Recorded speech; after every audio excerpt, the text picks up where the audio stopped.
আবার শুনলাম আবার মাছ ধরার ভিডিও। এবার একটি ভিন্ন রকম ভিডিও। এটি একটি বিলের মাঝে কারেন্ট জাল দেওয়া, মানে চাইনিজ জাল যাকে বলা হয় আর কি। এই জালটা এরকমভাবে পাতা হয় যেন এই পার থেকে ওপারে সারা রাত থাকে এবং সকালবেলা সে জাল তোলে। এই ভিডিওটার মাঝে সেই দৃশ্য আপনারা দেখতে পাবেন, কীভাবে কারেন্ট জাল পাতে।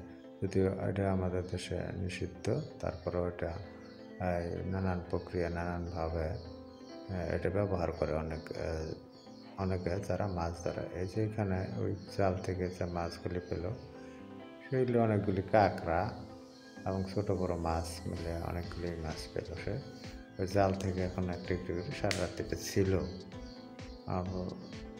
জাল পাতা ছিল, সেখান থেকে এই যে এখন বান খুলতেছে, বান খুলে এটার ভিতর থেকে মাছ বের হওয়ার আর কোনো সুযোগ নেই, একবার ডেলে দিয়ে দিচ্ছে যে এক বালতি মাছ, মানে অনেক বড়ো মাছ এই কিছু আছে, আর সবগুলি কাঁকড়া। এটার মধ্যে জাবা আছে দুই দিক থেকেই, তখন আর এগুলি বের হতে পারে না। এই মাছগুলি তেলাপিয়া মাছের মতোই দেখা যায়, আবার পুঁটি মাছ, আবার সবচেয়ে বেশি কাঁকড়া। এটা একটা স্বচ্ছ পানি, এই স্বচ্ছ পানিতেও সারা রাত জাল পাতা ছিল এই পার থেকে ওপারে। এই জালটা দেখতে পাচ্ছেন যে এখানে সুতা দেখাই যায় না প্রায়, খালি উপরে টোনগুলি দেখা যায়, কিন্তু উপরে আর নিচে যে টোন থাকে সেই টোনের মাঝখানে যে পানি আসা যাওয়া করে, সেই পানিতে এই পার থেকে ওপারে জালটা পাতা থাকে। যদিও মাছ একবার বাজলে পরে এই জাল থেকে আর বের হতে পারে না, কোনো না কোনোভাবে এটার মাঝে যদি আটকে পড়ে। এই জাল পানির নিচে তো মনে করে দেখা যায় না যে এখানে একটা জাল আছে, তাই মাছ না বুঝেই ঢুকে পড়ে। এখানে কোনো খাদ্য দিতে হয় না, এখানে তেমন কিছু ব্যবহার করে না, শুধু জালটাই ব্যবহার করে। সারা রাত জাল এভাবেই থাকে, সকালবেলা জাল তোলে এবং জাল দিয়ে একত্রিত করতেছে। জাল তুলে দেখবেন যে অনেকগুলি মাছ, যে এখনই মাছ লাফাচ্ছে, যে মাছগুলি সারা রাত জীবন্তই থাকে। কিন্তু এটা একটা ভয়াবহ অবস্থা যে পানির মাঝে এইভাবে মাছ ধরা।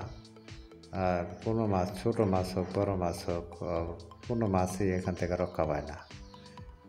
এর নাম কারেন্ট জাল প্রচলিত ভাষায়, যদিও এটা একটা চাইনিজ পদ্ধতিতে বা চীন দেশের পদ্ধতিতে তৈরি করা জাল। আমাদের দেশে এটি ব্যবহার করে।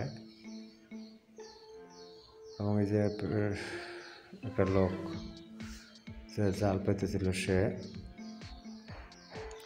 সকালবেলা এসে সে সবার আগে এই কাজটাই করে, জালগুলি সব ওই মাথা থেকে গুলে দেয়, এই মাথা থেকে সবগুলি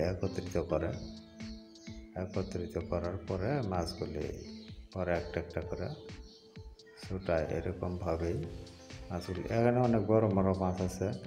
এখানে বেশিরভাগই এই আপনার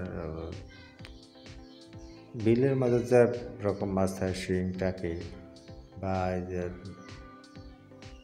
তেলাপিয়া জাতীয় মাছ, এই সব জাতীয় মাছগুলি এখানে বেশি কাজ করে। এখন দেখতে পাবেন যে মাছগুলি সব একত্রিত করে ফেলেছে এবং এগুলি আস্তে আস্তে বাসা থেকে নিয়ে ছুটাবে। ভিডিওটি আপনারা দেখলে, ভালো লাগলে ভিডিওতে অবশ্যই লাইক, কমেন্ট বা সাবস্ক্রাইব করতে পারেন। অনেক ধন্যবাদ ভিডিওটি দেখার জন্য।